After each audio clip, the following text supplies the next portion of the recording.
afternoon to all the students of B.Ed first year, second paper, C2, Unit 3, topic शिक्षा और दर्शन, lecture number 22। प्रकृतिवादी शिक्षा दर्शन की विवेचना करें।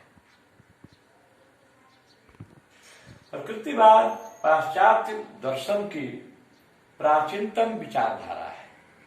जैसा कि नाम से जाहिर है, यह प्रकृति को ही सद वस्तु, गुड थिंग मानता है।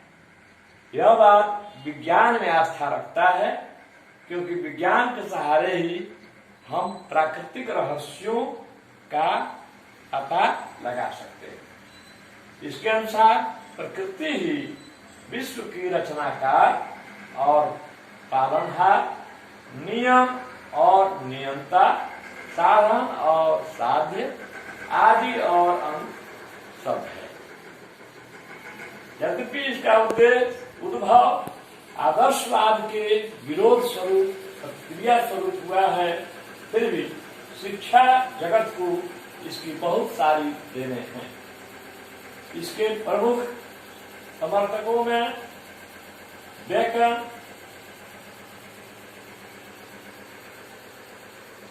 अरस्तु, Rousseau, Comte, Hobbes, Darwin, Lamarck, Huxley, Herbert Spencer, Comenius इत्यादि हैं। इस विचारधारा का सूत्रपात करने वाले में बेकन और कमेनियस का नाम आता है, तो इस विचारधारा को अंतिम मंजिल तक पहुंचाने में रूसो का नाम आता है। अब है प्रकृतिवादी दर्शन एक। इसको 3 पुस्तकों में रखकर अध्ययन किया जाता है। इसके पहले भी हम लोग चर्चा किए हैं। तत्व मीमांसा, ज्ञान मीमांसा, मूल्य मीमांसा। तत्व मीमांसा में है पदार्थ जगत का आधार है, प्रकृति ही सब कुछ है, प्रकृति के अलावे और कुछ नहीं। तीसरा है आत्मा भी पदार्थ का ही अंश है। यह प्रकृतिवाद आध्यात्मिकता या नैतिकता के विरुद्ध है। संपूर्ण सृष्टि में नियम विद्यमान है और सारी सृष्टि उन नियमों के अनुसार ही चलती है। दूसरा है ज्ञान मीमांसा। इसमें है प्रकृति का ज्ञान ही वास्तविक ज्ञान है। मानव जीवन का लक्ष्य प्रकृति का ज्ञान प्राप्त करना है। यह ज्ञान इन इंद्रियों के द्वारा ही संभव है। तीसरा है मूल्य मीमांसा। मूल्य प्रकृति में ही विद्यमान है। सामाजिक मूल्यों को यह बात अस्वीकार करता है। सुख का सर्वोच्च स्थान है और नेक्स्ट कोई आध्यात्मिक या नैतिक बंधन नहीं है। बी में है प्रकृतिवाद के मूल सिद्धांत। इसमें है भौतिक संसार जिसमें हम रहते हैं, जिसको देखते हैं, जिसका अनुभव करते हैं, वही सत्य है। भौतिक संसार के अलावा दूसरा कोई आध्यात्मिक संसार नहीं है। ब्रह्मांड की रचना एक प्राकृतिक प्रक्रिया है, नेचुरल प्रोसेस है। मानव सर्वोत्कृष्ट रचना है। प्रकृति अंतिम सत्ता है। ज्ञान या सत्य का आधार इंद्रियों द्वारा प्राप्त अनुभव ही है। धर्म और ईश्वर का कोई स्थान नहीं है। पहले व्यक्ति है, तब समाज है। शिक्षा बालक के लिए है, बालक शिक्षा के लिए नहीं है। नेक्स्ट है सी, प्रकृतिवादी शिक्षा की विशेषताएं। बाल केंद्रित शिक्षा। 2 में प्रकृति का अनुसरण, फॉलो टू नेचर। आज मनुष्य दुखी इसलिए है क्योंकि उसने प्रकृति से अपना नाता तोड़ लिया है। इसीलिए रूसो कहता है बैक टू नेचर। तीसरा है यह प्रकृतिवाद पुस्तकीय ज्ञान का, किताबी ज्ञान का विरोध करता है। यह चौथा, निषेधात्मक शिक्षा पर जोर देता है। बालक को क्या क्या नहीं करना है। पांचवा, इंद्रिय प्रशिक्षण पर जोर।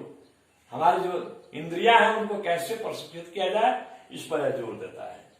मनोविज्ञान पर आधारित यह वाद है। बालक की स्वतंत्रता का इसमें भरपूर स्थान है। यह स्व शिक्षा पर, बालक बालिकाओं की शिक्षा पर, साथ साथ पढ़ने पर जोर देता है। नेक्स्ट है प्रकृतिवादी शिक्षा के उद्देश्य। प्रकृतिवादी शिक्षा का उद्देश्य है बालक को जीवन संघर्ष के लिए तैयार करना। दूसरा, सुख प्रदान करना। तीसरा, मनुष्य मूलतः पशु के समान है, उसकी मूल प्रवृत्तियां पशु के समान है, तो बालक की मूल प्रवृत्तियों का शोधन करना।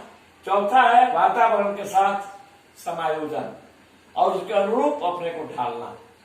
पांचवा है नैसर्गिक शक्तियों का विकास, प्राकृतिक शक्तियों का विकास। छठा है आत्मसंतोष, संरक्षण में सहयोग, व्यक्तित्व का स्वतंत्र विकास।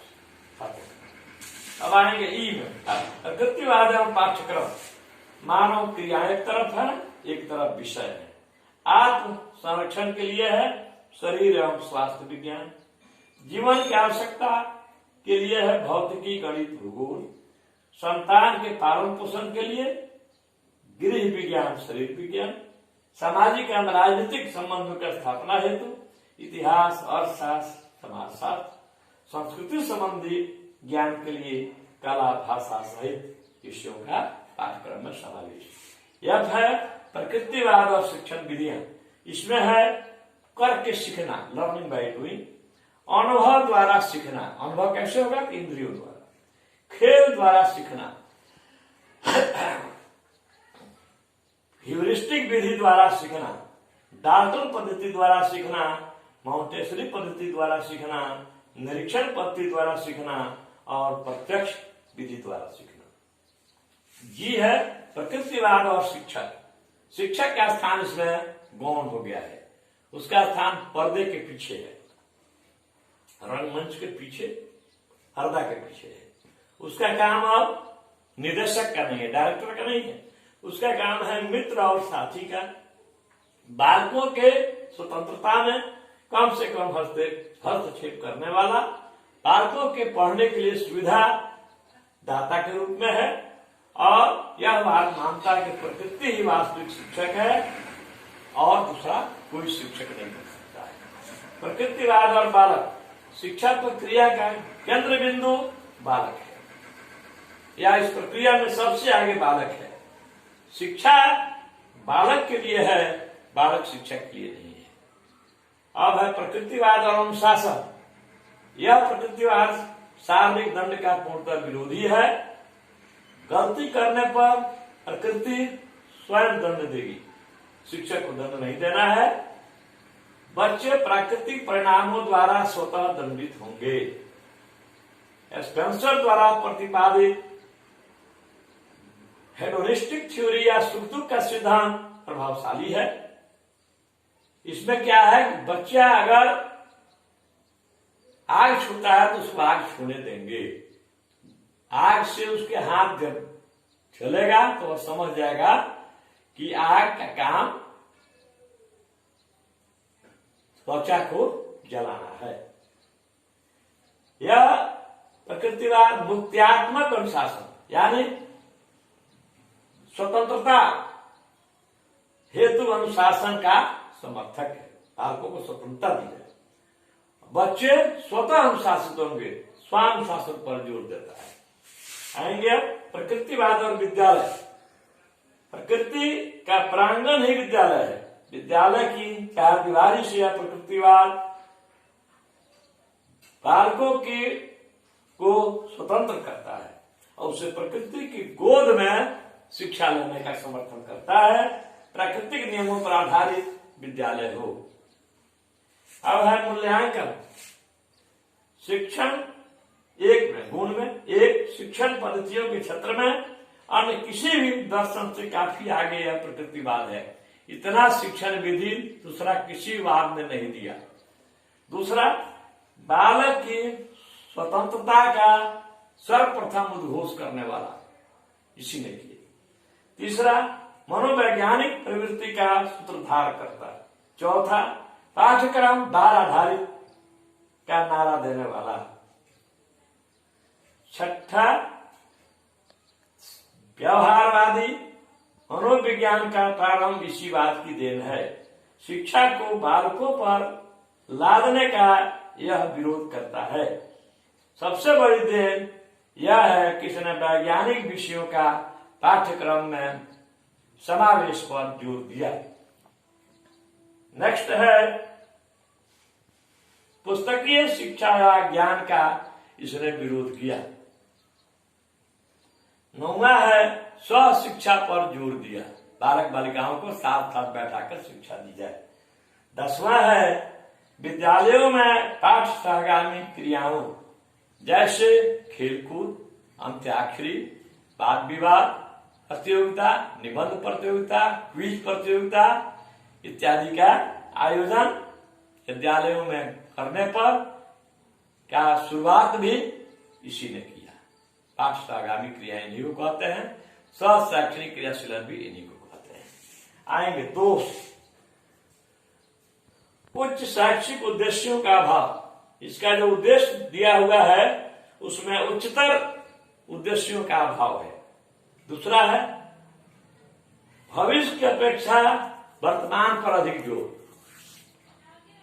तीसरा है, स्वतंत्रता पर आवश्यकता से अधिक जोर। चौथा है, साहित्यिक विषयों का गौण स्थान हो गया है। 5वां, पुस्तक विरोधी, जबकि पुस्तकें अनुभव, ज्ञान और संस्कृति के भंडार है जिनको उपेक्षा सर्वथा अनुचित है। 6ठा, आध्यात्मिक पक्ष पूर्णतः उपेक्षित है जबकि इसके बिना जीवन अधूरा है। 7वां, शिक्षक का गौण स्थान भी अनुचित है। प्राकृतिक परिणामों द्वारा अनुशासन की बात अमानवीय भी हो सकती है। इसका अर्थ है बच्चा अगर सांप को छूने जा रहा है विषधर को तो उसको छोड़ देना चाहिए, तो सांप जब काट ही लेगा बच्चा मर ही जाएगा, तो फिर उसको शिक्षा कब मिलेगी, कहाँ मिलेगी। नेक्स्ट है, प्रकृतिवाद निषेधात्मक शिक्षा का पक्षधर है। क्या क्या नहीं करना चाहिए, लेकिन क्या करना चाहिए, क्या सीखना चाहिए, इसका जिक्र इसमें नहीं किया गया, इसकी व्याख्या नहीं की गई है। उपयुक्त दोषों के बावजूद भी प्रकृतिवाद ने शिक्षण विधियों के क्षेत्र में बहुत सारी संकल्पनाएं दी हैं जो शिक्षा जगत के लिए निश्चय ही बहुत सराहनीय और प्रशंसनीय रहे।